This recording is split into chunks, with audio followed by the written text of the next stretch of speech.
D'abord, en matière de santé, tout le monde doit savoir qu'il faut des services de qualité, des soins de qualité, et la société s'organise à faire un système d'assurance maladie efficace pour couvrir le maximum de soins de santé possible de la population. Deuxièmement, ces services de qualité, c'est l'équipement médical, c'est le personnel de qualité, bien formé, les docteurs, les médecins généralistes, les médecins spécialistes, la bonne gestion et la gouvernance.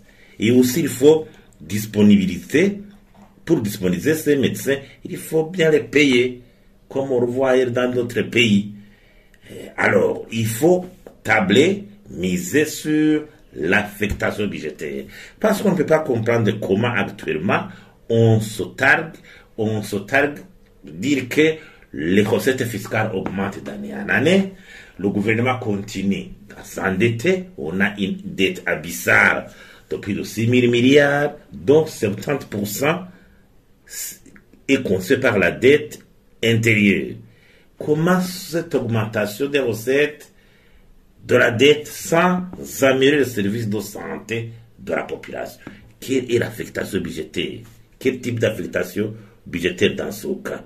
Alors, personne ne constate qu'il faut une bonne affectation budgétaire en éliminant toutes les dépenses qui n'ont pas de résultats immédiats. Il y a par exemple les fonctionnements, les subventions, ces subventions des milliards dans les coopératives, subventions régulières, alors qu'elles devaient en contrepartie produire les missions, les bonnes initiatives, les superstructures des ministères, donc ça veut dire les dépenses au niveau central, dans les cabinets des ministres. Actuellement, par exemple, dans le ministère de la Santé, on a plus de 10 directions. Il y a ces exonérations qui sont accordées indûment, sans analyse de l'efficacité du résultat. J'imagine qu'il faut de la sagacité pour voir vraiment comment améliorer l'affectation budgétaire.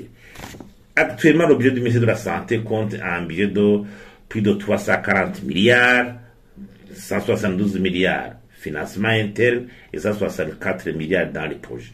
Tout le monde sait que les appuis des projets concernent les médicaments, par exemple, certains équipements, l'achat du matériel rural, mais appuyer les services de santé, amplier les médecins, les infirmiers ou les médecins, les généralistes, spécialistes, ils relèvent du ressort du gouvernement de le faire efficacement pour disponibiliser ces services.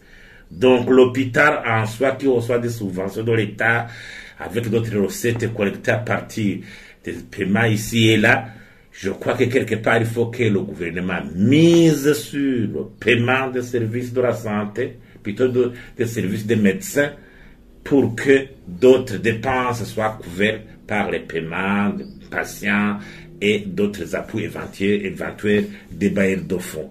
Dans ce cas, alors, on pourrait améliorer les services de la santé. J'imagine que le débat devrait concerner l'affectation budgétaire.